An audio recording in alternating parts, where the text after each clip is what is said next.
Yo, what's up, guys? Teacher Paul here, and today we have a coffee request. This one comes from Nami from South Korea, who is showing me the SAT English test in Korea. So if you don't know what an SAT is, it's a standard assessment test, and this is British Headmaster tries Korea's infamous English SAT. Oh, this is going to be interesting. And, fun fact, I am an English teacher specialized in the IELTS test, which you need when you come to the UK for work or study. You need the IELTS test or any CELT test for you to be able to have your visa granted. And I took the IELTS test just to show my students how it was, or actually just to train myself and show my students how it actually was for people who speak English. And I also had other fluent British speakers take the test. The mock test. Okay, I'm not going to spend £200 on on just a proof of concept. So, and turns out that for me, the first time I took it, it still was a little bit complicated with the trick questions, but eventually I did get like full scores. But for the native British speaker, it was also difficult. So it depends on what you're going to get. But if you need to get into college, depends on the college, it's either a 6.5, 7.5, even up to an 8.5, which is crazy if you ask me. But let's go. Let's check it out. We're back. You're back. It's good to have you. You're a bit nervous. In your office. Yeah. Yeah, we're making you nervous. Yeah, this isn't normal, is it? This isn't normal. That is because... By the way, a shout out to this channel. This channel is Korean Englishmen. Link is in the description if you want to watch that video without my reaction. But come back to see what I think about it too. Let's go. You were here last time when we brought the exam for your boys. We thought, in solidarity, for all the students who are going to be taking the exam, it would be good to give you a little taste. I have Nice. no idea. This is ridiculous. I feel like I need to read it all over again. I'm looking at the wrong one. He's doing the reading I'll test. carry on reading. I didn't read it all. Something that Koreans often give to students before they take their exam, that is chapsaltok, which is sticky rice cakes. What? Marvellous. So, yeah. What is that This is what for? I've been here. Yeah, it does, yeah. Whoa. Does that help with your Very concentration? Wow. The word for sticky, 붙다, is the same word you'd use to say like you got into a university. Well, it's definitely sticky, isn't it? That sounds like a swear word in my Definitely language. sticky. I know you have a little bit more of a sweet tooth. Yeah, I'll do. Well, I actually got you an even sweeter one, a chocolate-covered one. I'm hoping this is just one massive bite. Chocolate covered rice Huge cake. one, please, please. Oh, so much better. Yeah, you like that? I thought you would. And a bit of peanut in the middle. Oh, wow. They're elite. I'm up for this exam now. This is With it. peanut great. butter, I love Normally, that. students would have around a minute to a minute and a half to answer each question. A minute. Yeah. So this is last year's papers. This exam is a huge Wait, deal. but- It's the biggest. That's not too bad because the IELTS is, I calculated, it's 45 seconds. If you take 3 or 5 minutes to read the text itself, you have 45 seconds per question. That's the rough calculation because you have 40 questions in the reading test. The IELTS has 4 types of tests, which is your listening, speaking, reading, and listening. And your reading test, it has 40 questions. With 3 sections, so it's quite a lot. It's quite a lot, and sometimes you have an hour to do it. Yeah, you have an hour in total to do it. So, yeah, it's a tough test. Exam in Korea. If you are chosen as one of the creators of the exam, you're given a text last minute of where you need to go and by what time. A car will come. You're a secret agent. Car will come. Often Koreans will think the results you get on this exam sort of define how good of a university you're going to get into, and that will then define how successful your life is in their view. Wow. Here's a fun fact. If you are dyslexic and you have like a doctor's note, you can ask them to adapt it for you. So you do the exam in a different situation. You normally get maybe 30 more minutes. So the test would take an hour and a half, or even sometimes hour and a half and 45 minutes. So you can tell them, look, I have dyslexia, or you can tell them you have any type of learning difficulties, and they will adapt the test for you. Not the test itself, but the situation, in the circumstances in which you take it. You are going to go to a different room and yada yada, you know. Well, look, so after this little episode, I can move to Korea and go to one top university. That's what we've just decided, haven't we? Read it out and then give us your best answer. Okay, which of the following best describes Jamie's change of heart as revealed in the passage? Putting all of her energy into her last steps of the running race, Jamie crossed the finish line. To her disappointment, she had failed to beat her personal best time again. Jamie had pushed herself for months to finally break her record, but it was all for nothing. Recognising how she felt about her failure, Ken, her teammate, approached her and said, Jamie, even though you didn't set a personal best time today, your performances have improved dramatically. Your running skills have progressed so much, you'll definitely break your personal best time in the next race. After hearing his comments, she felt confident about herself.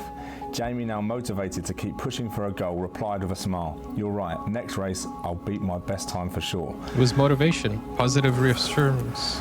Okay. Which of the following describes? A change of heart, number 3. Is that your final answer? Yeah. Correct. Number 3 is right. Tick. It's good. It helps when it's multiple choice. Tick. Well done. I'm on the way. What's the top Korean university? Yes, Seoul National University. Seoul National University. Well, I've been to Seoul and I really like it. What is the most appropriate meaning of the underlined phrase, make oneself public to oneself? Coming of age in the 18th and 19th centuries, a personal diary became a centerpiece in the construction of a modern subjectivity, at the heart of which is the application of reason and critique, oh my goodness, to the understanding of world and self. Over time, with rereading, disparate entries, events and happenstances could be rendered into insights and narratives about the self. Diaries were personal and private. One would write for oneself, or in Habermas's formulation, one would make oneself public to oneself. The self also became an object for self-inspection and self-critique. This is something I used to love about the IELTS test. I learned so much from these texts, like for example the circadian rhythm, or like a few things that I learned just by reading these texts. And there were some scientific texts also that I found very interesting. A few things like that really kind of like taught me while reading this. Like this, for example, this is teaching us what the expression is, to make oneself public to oneself. You see, that's very interesting, because obviously for English students, they will learn and do the test, but for teachers like me, I would learn scientific just research and studies. It was so nice to do the tests, because you would learn so much.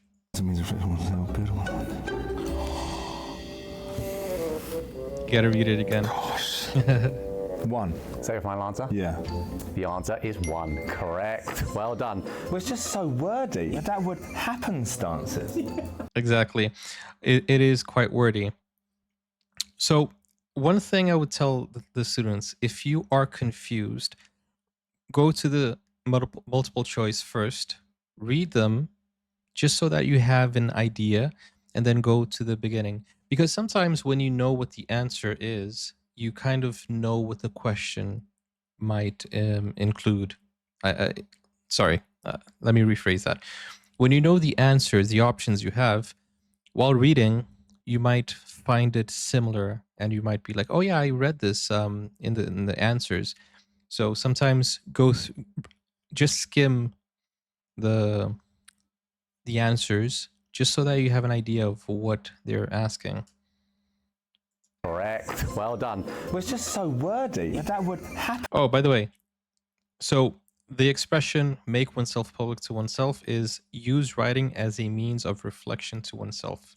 The answer is 1. Correct. Well done. Well, it's just so wordy. That would happenstances.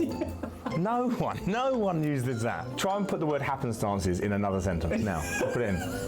Where on earth would that ever go? I can't think of a single reason to ever use that word. But what is it? What is a happenstance?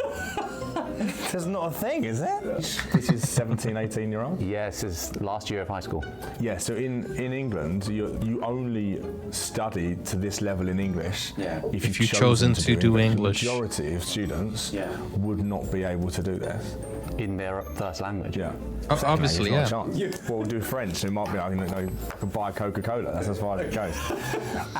That's why I always found the IELTS test to be a bit flawed, because it's not actually telling you how you will do in a foreign country, like English as a second language. It's more of a test for those who are English literate, like who are actually studying to be an English teacher. You know, it's interesting to see. And I've been out of the game for a while now because I've been doing YouTube for a it's a full-time job. But I loved doing these IELTS tests, and my students thought I was crazy because it is quite hard to do.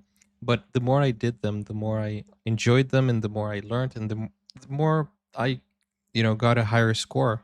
Until I managed to get like 40 out of 40, and just kept consistently getting 40 out of 40 because I knew all the ins and outs. As I said, specialized in the IELTS test. And yeah, it was fun. It was fun.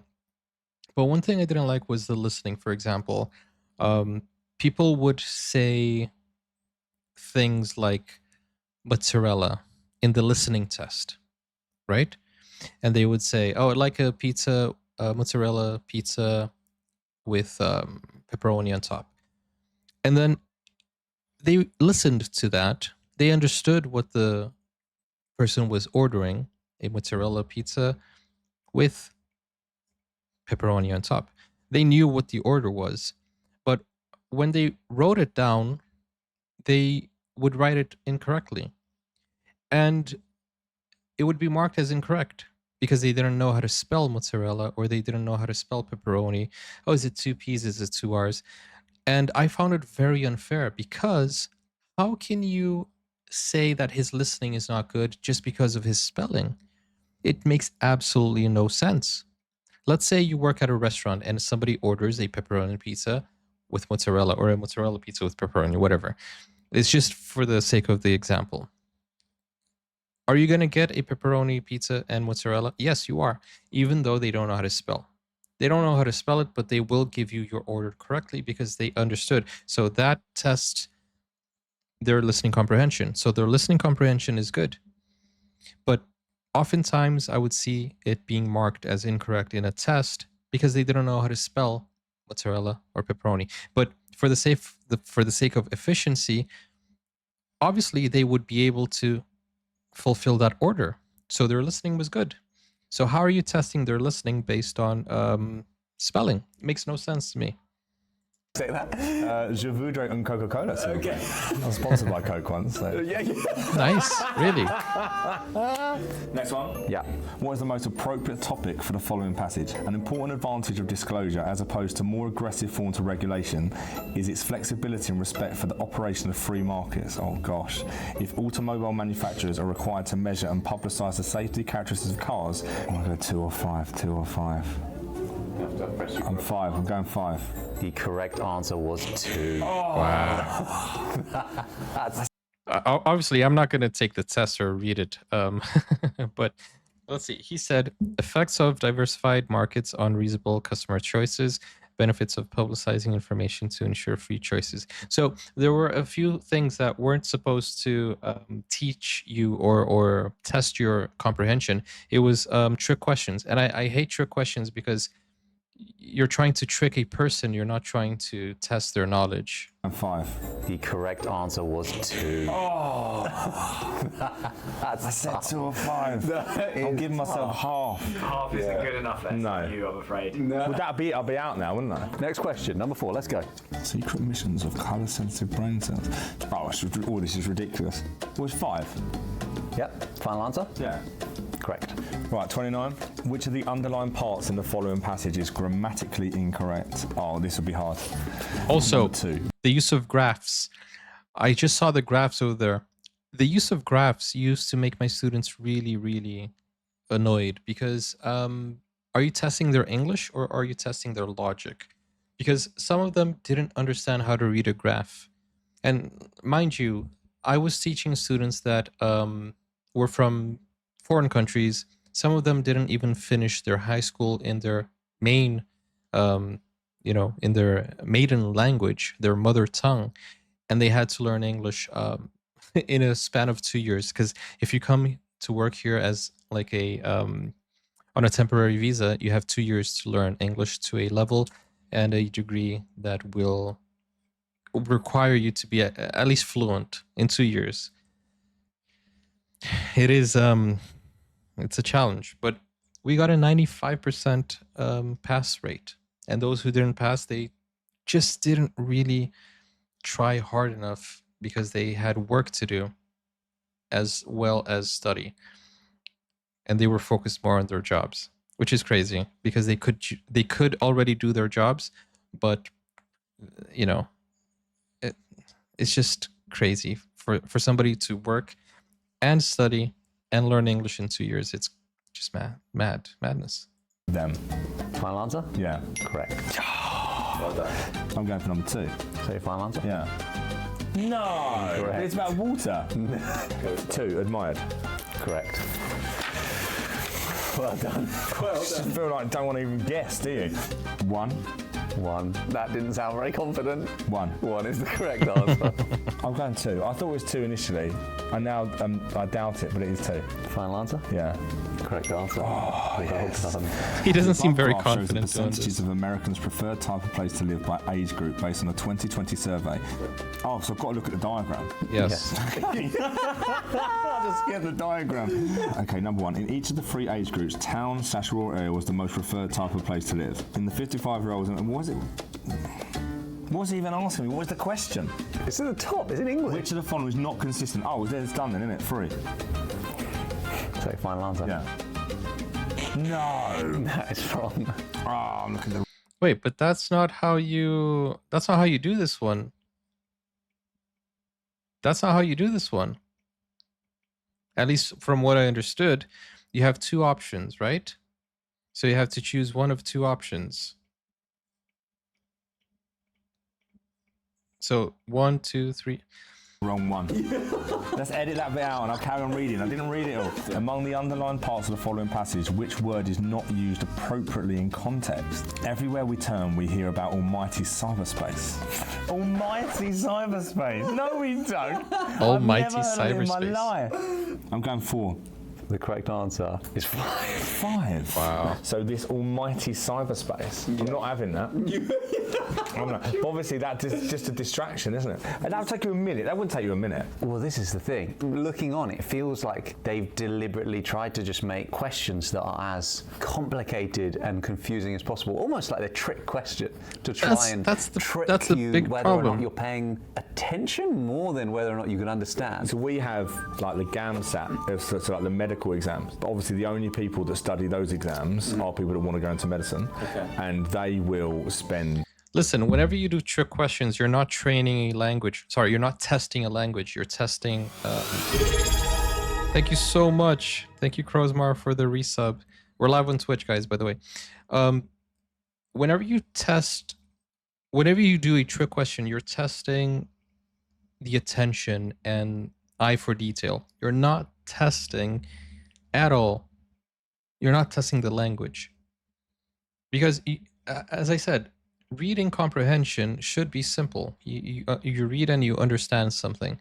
Especially because in real life, when you're reading something from a board or when you're reading something from, I don't know, an info, I don't know, wherever you're reading from, like a news article or a newspaper, they are not going to give you these types of trick questions. So there is, like, I always told my students, be careful with the trick questions because they will try to trick you. And it doesn't make any sense because you're not testing their knowledge. And also, that's another thing. I always told my students, don't use your own knowledge for these tests. Even if you are sure and convicted that this is the right answer in your mind because you learned it somewhere else, don't count on your knowledge. Oh, but this is a fake answer. This is an answer that doesn't make sense. It doesn't matter. The test is if you could understand what you were reading. So if the text says China has the biggest population in the world, and you think, no, India has the best, not best, sorry, the biggest. You need to go and say China has the biggest population in the world because it's in the text. And I told them it's important because you don't know when this text was written. Maybe it was from a few years ago. Now, maybe India has the biggest population. But back then, it was China, or vice versa. You know what I'm saying? So even if you know for sure that this is the fact that you learned outside that text, don't use your knowledge. Only use whatever you get from the text or from the audio when you're doing your listening or your reading. Because it doesn't matter your knowledge. What matters is what they're testing you on.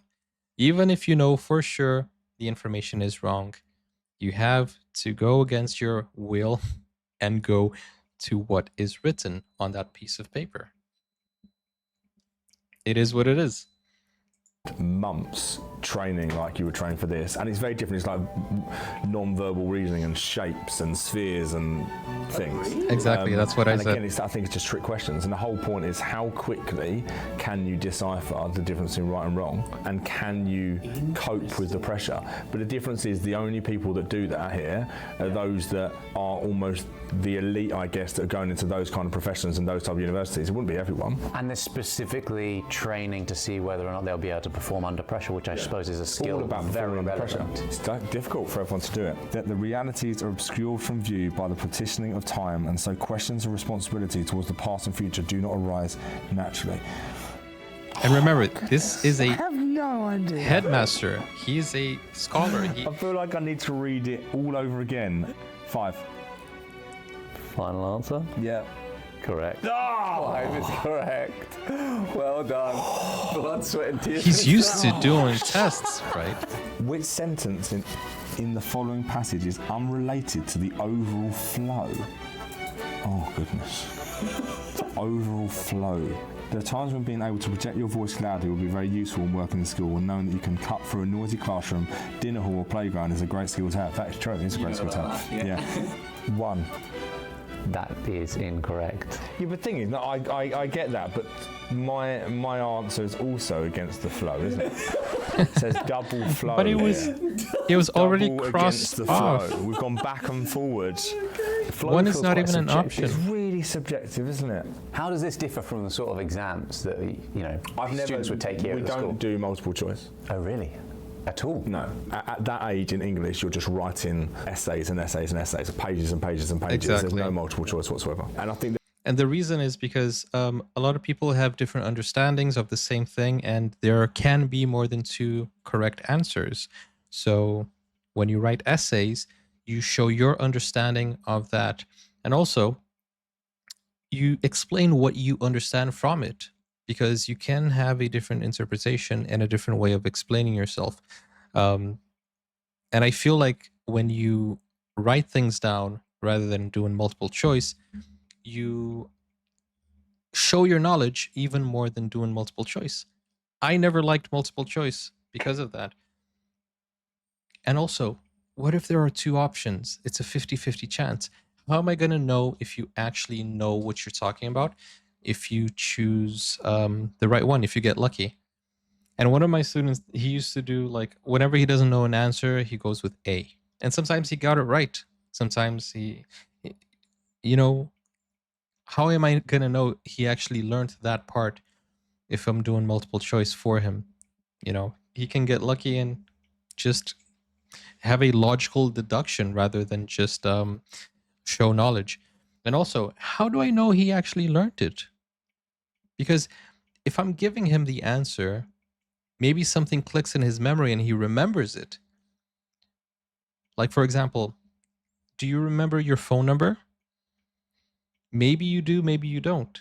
But if I read out your phone number to you, you're going to remember it and you're going to be like, oh yeah, I know my phone number. It's not really a real assessment of if you know it. It's just, I'm reminding you of it. So when you give the answer, you remind people of the answer. You don't test if they actually know it.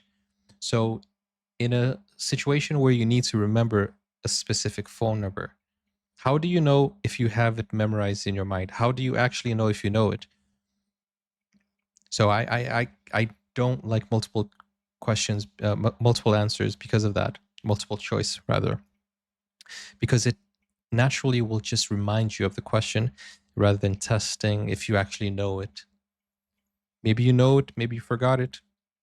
So I think the best way is writing essays or writing loose answers. The nature of multiple choice at this level means that the answers are so close to one another, Right. and that time pressure makes you make mistakes, doesn't it? What you need Yeah, is one of those sticky also- rice things mid-exam. Hang on, I want mid-exam. What he said there is also very true. There are sometimes answers within the same paragraph. And the idea or the consensus, if you have a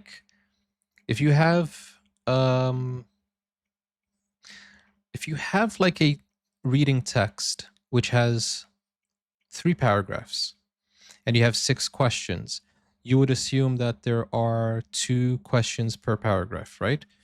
Sometimes there are 3 in the first paragraph. Sometimes there are none. So it makes it more complicated because sometimes in one sentence you have 2 answers, depending on how big the sentence is. So it feels like they do this as a trick question as well. Sometimes you think there's a question that the answer is on the first paragraph or even the last paragraph, and you spend hours, not hours, but you spend a long time trying to find it, and there's nothing there. So it's just really, really odd the way they do it, because it feels like they're trying to fail you on purpose. It feels like that. And that's a conspiracy. Maybe they are. Maybe because every test is £200. At least I'm talking about the IELTS test. A lot in one go, isn't it? You literally can't open your mouth. Could you imagine if basically you're told your entire life up to this day, your entire future hangs on these answers? Just go Exactly. back to the rice cakes. That's the case, isn't it? Back to the rice cakes. Okay. That's the pressure that my students also have, because you can take the test as many times as you want, right? But if you start failing, the time becomes short. And imagine if you fail the test, you get deported. That's what their mentality was. If I don't fail, I don't renew my visa and I can't live in this country anymore. So they have to pass. But the idea of the IELTS is it's not a simple pass or fail test. It's more like a blood test. You test the level that you are in. There's no pass or fail in the IELTS. It's testing your level. And then with that level, you have to hit a specific minimum to get into the university or work or whatever you want to do, whatever visa you're applying for. So sometimes it's a 5.5, 6.5, 7.5, 8.5, whatever. But so you don't pass or fail. You just get a certain amount to know what your level is. There is evidence that even very simple algorithms can outperform expert judgment on simple prediction problems. For example, algorithms have proved more accurate than humans in predicting whether a prisoner released on parole will go on to commit another crime, or in predicting whether a potential candidate will perform well on a job in the future. In over 100 studies across many different domains, half of all cases show simple formulas make better predictions than human experts, and the remainder, except a very small handful, show a tie between the two. When there are a lot of different factors involved and the situation is very uncertain, simple formulas can win out by focusing on the most important factors and being consistent. What is the most appropriate title for the text above? The power of simple formula decision making. I hate this. Always prioritise manual algorithms, mistakes, the myths simply. Be prepared, which is just in case. What's the most appropriate title? Okay, number 2. I'm missing that. Which of the underlined words A to E is not used appropriately in the context? Okay, so 42 I'm going for B, and 41, 3. This is something I used to tell my students. When you have a section of questions, go through the sections of questions, because sometimes you read the full paragraph, and then when you go to the questions, you're like, oh man, wait a second. I need to read this whole paragraph again to try to find the answer.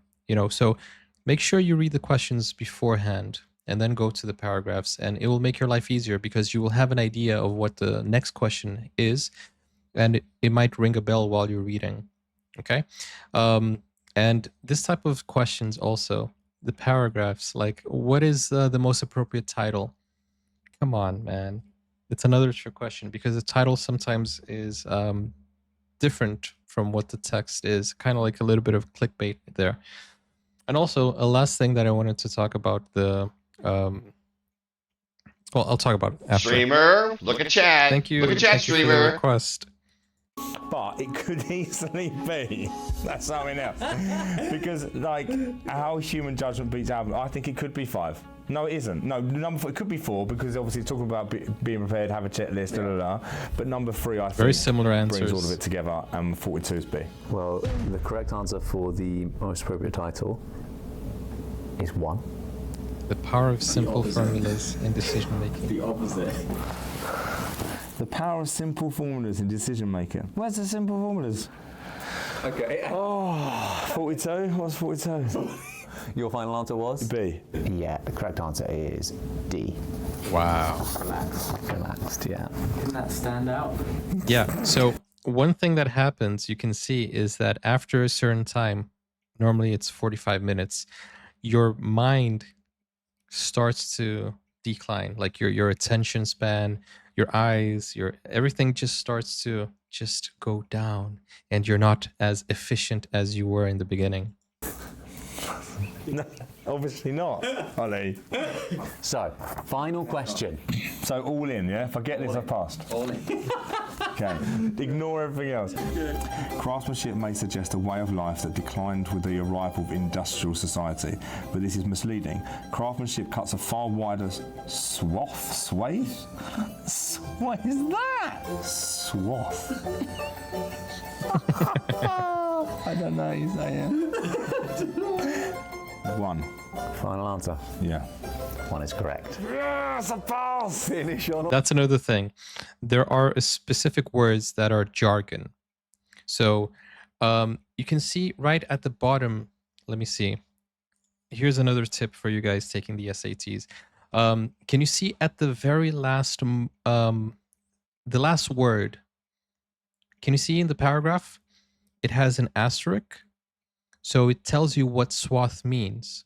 So whenever there's a jargon or whenever there's a word that you might not understand or know, they give you the answer to what it means so that they can help you with the context. So many tests do this. So you can see at the very last part of the paragraph, it gives you a key.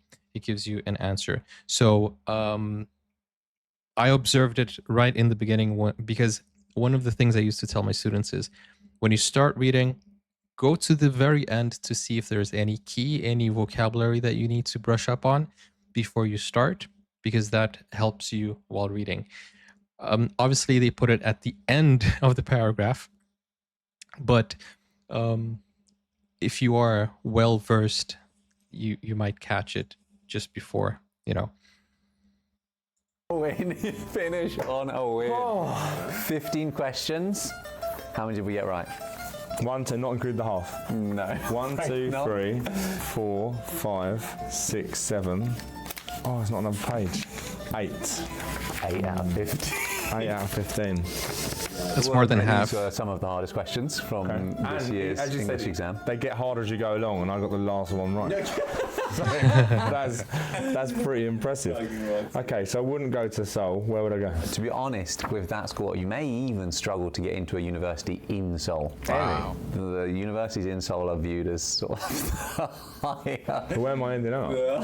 On that note, do you have a final word for all the students in Korea who are about to take this exam? Good luck for the exam. You would have worked really hard. And just remember that your life isn't over if something goes wrong. When you look at what success is, I really life, you teaching. might describe success in a different way to what you describe success when you're 16, 17, 18 years old. But good luck, and I hope that you do really well and that the future looks good for you. Thank you. I hope you enjoy the rest of your snacks. Don't eat one all in one go. Really hard. Excellent. Wow. Great, Dave. That was really, really good. Okay, so the exam is 1 month away from now. I hope my commentary here helps some people who are taking the tests. Obviously, I have a lot more tips on how you can pass the test, but just be confident with what you're reading. One of the things that I used to annoy my students with is I used to ask them a question and they used to give me an answer. And I used to tell them, prove it. Why do you think this is the right answer? Prove it.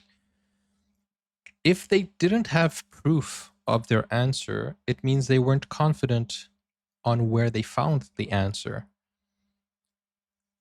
Once my students started feeling less annoyed with my question, prove it, they started understanding the idea of finding evidence, showing me the source. And once they found out that when you have the source and it's undeniable, you have the proof, you have the source, then it's obviously the right answer.